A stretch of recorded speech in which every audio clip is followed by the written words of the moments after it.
Good evening friends, welcome back to Anand Academy. तो आज के इस वीडियो में हम शुरुआत करेंगे एक नए टॉपिक के साथ जिसका नाम है directive principles of state policy. आइए शुरू करते हैं। The directive principles of the state policy are enumerated in part 4 of the constitution from article 36 to 51. The framers of the Constitution borrowed this idea from the Irish Constitution of 1937, which had copied it from the Spanish Constitution.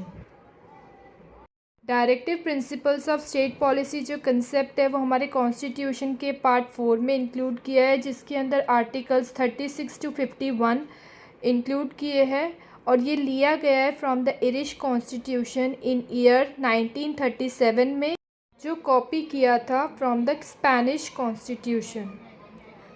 Dr. B.R. Ambedkar described these principles as a novel features of the Indian Constitution.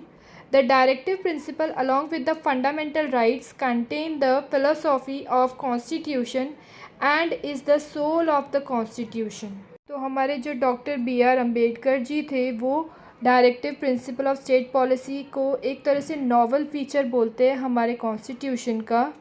Directive principle जो है वो एक तरह के fundamental rights है, but इसको court के according अभी अप्रूव नहीं किया गया है और ये एक तरह का सोल है हमारे कॉन्स्टिट्यूशन का. Then the next is features of the directive principle. Number 1, the phrase directive principle of state policy denote the ideals that the state should keep in mind while formulating policies and enacting laws. These are the constitutional instructions or recommendations to the state in legislative, executive and administrative matters. तो features के first point में ये बोला गया है कि directive principle of state policy जो है वो हमारे स्टेट के एक तरह के आइडल है. तो हमें जो भी चीज़ें फॉर्मुलेट करनी है या जो भी पॉलिसीज़ हमें बनानी है वो सब हमें लॉ के दायरे में रह के उसको बनानी है. These are the constitutional instruction है ये एक तरह की, और रिकमेंडेशन है जो हमारे स्टेट इन लेजिस्लेटिव, एग्जीक्यूटिव और एडमिनिस्ट्रेटिव मैटर्स को लेके बनाई गई है. According to the article 36, the term state in part 4 has the same meaning as in the part 3 dealing with the fundamental rights.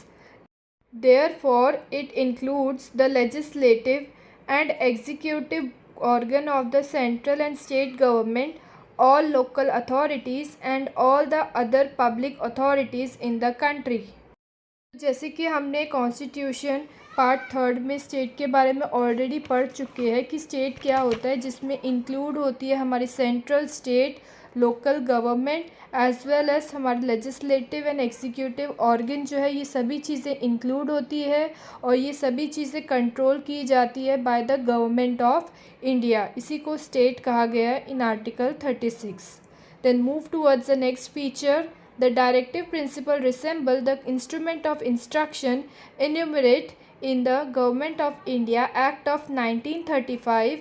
In the other words, Dr. B.R. Ambedkar, the directive principle like the instrument of instruction which were issued to the Governor General and to the Governor of the Colonies of India by a British government under the Government of India Act 1935. Directive principle को resemble किया है with the name of instrument of instruction. What does instrument of instruction means? So instruments of instruction means the instruction which is given to the legislature and executive. Doctor B.R. Ambedkar ji का कहना है कि directive principle is like a instrument of instruction which were issued to the governor general के लिए इसको issue किया गया and to the governor of colonies of India by the British, और ये गवर्नर्स के लिए भी इशू किया गया और ये कंसेप्ट लाया गया बाय द ब्रिटिश गवर्नमेंट के थ्रू इन द ईयर 1935 में. Now the next is what is called as a directive principle. Directive principle merely another name for the instrument of instruction. Directive principle just एक other नाम है जिसको बोलते हैं हम instrument of instruction, जिसका एक ही डिफरेंस है, means the instruction to the legislature and executive. ये हम ऑलरेडी डिस्कस कर चुके हैं.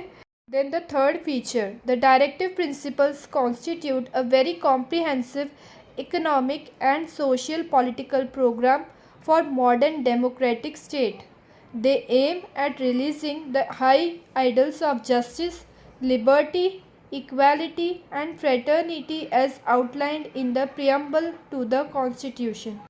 तो इस फीचर में ये बोला गया है कि हमारा जो डायरेक्टिव प्रिंसिपल्स है ये बहुत ही ज़्यादा कॉम्प्रिहेंसिव है। इसके अंदर इकोनॉमिकली, सोशली और पॉलिटिकली और मॉडर्न डेमोक्रेटिक स्टेट को किस तरह से हम बना सकते हैं इसी के बारे में डिटेल बताया गया है। और इसका मेन एम है to releasing the high ideal of liberty, justice, fraternity and equality को बढ़ाना और इसको हमारी कंट्री में फॉलो करना, जो हमारे प्रियम्बल ऑफ द कॉन्स्टिट्यूशन में अंडरलाइन की गई हैं ये चीज़ें। और इस तरह से हमारी कंट्री का जो वेलफेयर है वो बढ़ेगा और हमारा कंट्री जो है एक वेलफेयर ऑफ स्टेट कहलाएगा, ना कि पुलिस ऑफ स्टेट, जो कि ब्रिटिश कॉलोनीज़ के टाइम पे था कि चारों तरफ पुलिस ही डिसाइड कर रही है क्या रूल्स एंड रेगुलेशन है, क्या चीज़ें हैं। तो नहीं, हमारा स्टेट डिसाइड करेगा कि किस तरह से हमारी कंट्री का वेलफेयर होना चाहिए। तो ये सभी चीज़ें इस पॉइंट में बोली गई है। Now point number 4, the directive principles are non-justiciable in nature, that is they are not legally enforceable by the court for their violation. Therefore the government cannot be compelled to implement them. Nevertheless, the Constitution Article 37 itself says that these principles are fundamental in the governance of the country and it shall be the duty of the state to apply these principles in making a law. अब इस point में ये बोला गया है कि हमारे जो डायरेक्टिव प्रिंसिपल है वो नॉन जस्टिसिएबल है और जो भी इसके अगेंस्ट वायलेशन करेगा उसको कोर्ट कोई भी सज़ा नहीं देगी। क्यों? क्योंकि ये फंडामेंटल राइट्स नहीं है, मींस इसको कोर्ट का अप्रूवल अभी तक मिला नहीं है। जो फंडामेंटल राइट्स कोर्ट के अकॉर्डिंग अप्रूव्ड किए गए हैं, अगर आप उसके अगेंस्ट कुछ वायलेशन करते हैं तो आपको पनिश किया जाएगा या सज़ा दी जाएगी।